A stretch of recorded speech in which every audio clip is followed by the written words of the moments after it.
Well, it's a variety of things. There's some behind-the-scenes ones which are quite amusing. I've chosen a couple that are what I call peak action pictures, pictures that sum up the person that's in them, really, and also the team they play for, I guess, as well. The art and the artist. All right, well, let's get the first picture up then. What's going on here? Okay, so this is Danny Kerr scoring quite a ludicrous try against Worcester.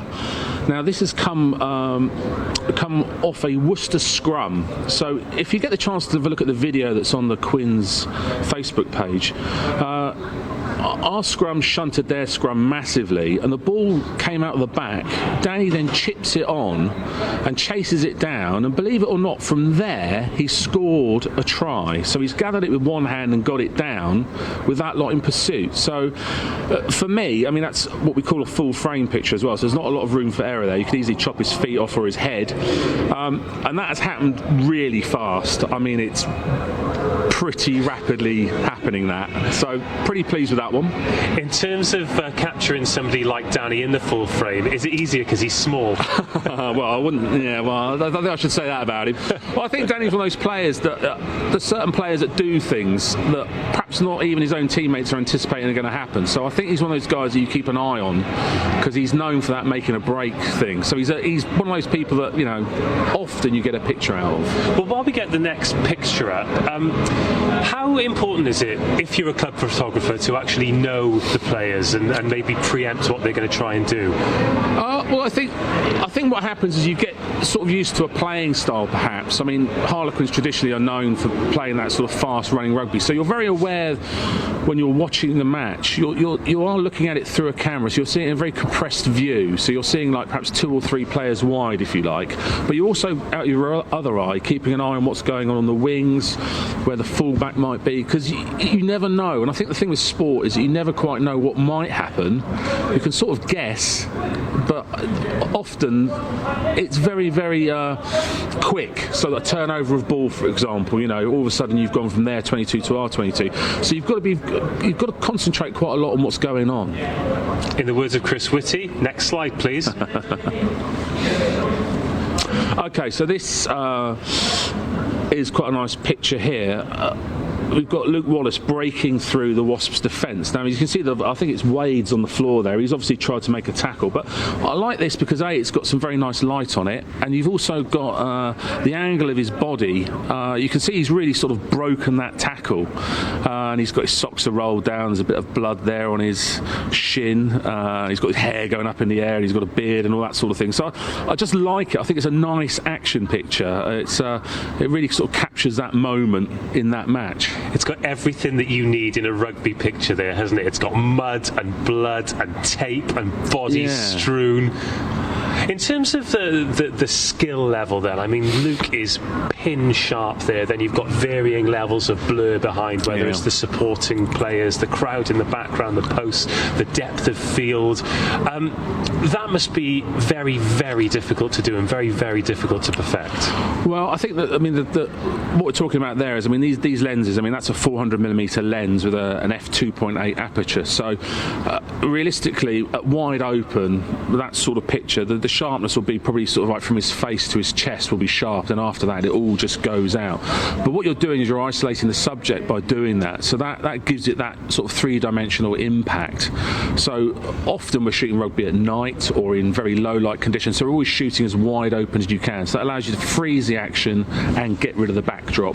What I love about that is that some people will be thinking you're talking another language, and then there'll be photography enthusiasts who'll be sort of rubbing their hands against their thighs thinking, yes, this is what I want to hear, all the technical stuff. Right, let's get the next picture up. Okay, so this is Shauna Brown playing for the women's team. And again, talking about what makes a good picture, it's being able to see the face. So as you can see here, you've got 2 faces in that. One's, Shauna obviously taking the ball on into contact, so very determined, nice headband, and always a very strong hair game. And of course, you've got the woman player there who's making the tackle, who's sort of hanging on to her calf for dear life, hoping that she can stop her progression. So I think that's a good example of how impactful rugby can be, and particularly the women's game we've seen. You know, we've got a particularly good team at the moment, and it's quite a new venture, if you like, and how well that's been going. It's just a nice picture. It's interesting you talk about the strong hair game. I remember having a conversation with the TV presenter Radzi Chinyanganya, and he described his afro as great branding. Right, what's the next picture we've got here then? 4, halfway through. Okay, so Mike Brown celebrating after we beat Exeter here at the Stoop. I think it's a couple of seasons ago now. And this is the picture I talked about earlier that they put up outside the away dressing room, just to remind those visiting what they're going to face.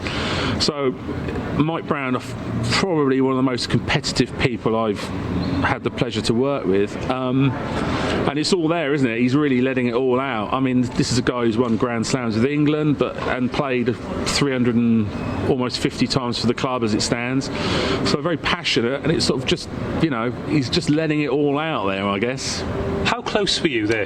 Well, that's on a very wide angle lens. So when a match finishes, I head down to where the tunnel is. So if we're victorious, you get down there because you want some nice reaction pictures. So that's on a sort of like an 11 to 24 millimeter lens. So that's probably within about sort of 3 to 4 feet of him. Okay, so not like we could do now. Yeah, absolutely. Changes. It's all on long lenses these days. Right, next picture. I'm absolutely loving this. What a fascinating conversation to have. Oh, right. The famous step in action. So there it is, yeah. So Marcus Smith, who, well, as you probably remember, Dimitri was injured in a game 2-3 seasons ago, and Marcus came off the bench, and since then hasn't really looked back, has he? Well, I was talking about players that you look out for. This guy is one of them, because again, he's an amazing skill set, I would say, and someone that can do an awful lot of things. And I think that just captures him. I mean, imagine being a defender facing that situation. I mean, which way is he going to go? Yeah, he's quite the player, I have to say. I mean, we've seen tries recently, the last few months. An amazing try scored here in the evening. You know, his chip and chase game, everything about him. I mean, he's a problem for the opposition, I would say. I'd imagine that photo is a real testament to your skill level, because if I tried to take that photo, I wouldn't know which one he's going to step, and I just have a blurry stand in the background. Well, right. What's the next picture?